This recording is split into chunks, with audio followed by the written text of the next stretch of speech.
a famous cat that you've all heard of, the one and only transcendent being, Schrödinger's cat.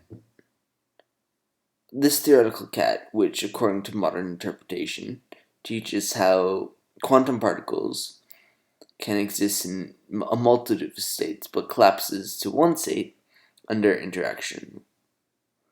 However, the actual theoretical experiment was you put a cat inside a box with a Geiger counter and radioactive material and poison attached to the Geiger counter. What will happen is that the radioactive material will enter a quantum state of maybe emitting particles and maybe not. However, it was uncertain, and the Geiger counter would kill the cat if the radioactive material was emitting radiation. So what happened is what according to the theorists at the time would happen with the quantum theorists at the time would happen is that the cat would be both alive and dead. This, however, is impossible, and thankfully this experiment was never conducted in real life. But it goes to show that it cannot exist in both states at the same time. Erwin Schrödinger was originally from Vienna and had an early interest in physics due to his teacher, Fritz Hasenschlor. I'm borking those names, but Hasenschlor. In later years, he worked at the University of Zurich. However, he wasn't satisfied with Bohr's model for orbits. Bohr being another famous scientist that one of you guys are probably working on. He developed the one with the electrons rotating around a central nucleus. Schrödinger then discovered his famous equation, became founding father of quantum physics, and got the Nobel Peace Prize. Nobel Prize. Now on to Nobel's equation of gobbledygook. I'm not going to pretend to understand this, but because let's face it, I don't have a degree in quantum physics as much as I'd like to.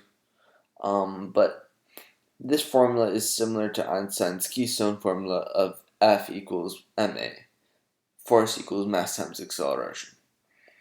This equation is a keystone similar to that, where with this formula, you can find anything else with some stretching a little bit.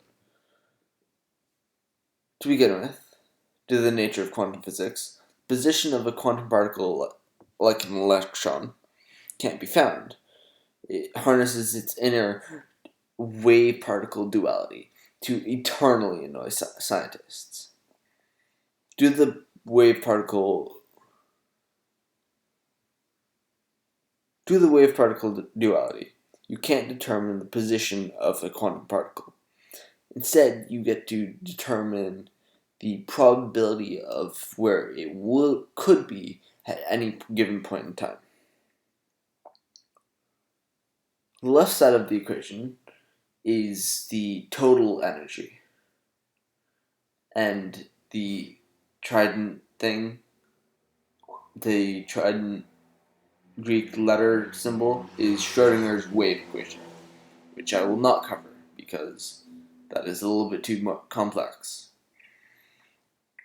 But the left side of the equation symbol represents the total energy, while the middle section describes the kinetic energy, and the right section describes the potential energy. Now, these look nothing like the formulas that we use in our course, because these are for quantum physics, and quantum physics with its wholly unnerving probabilistic nature does not work the same way that general physics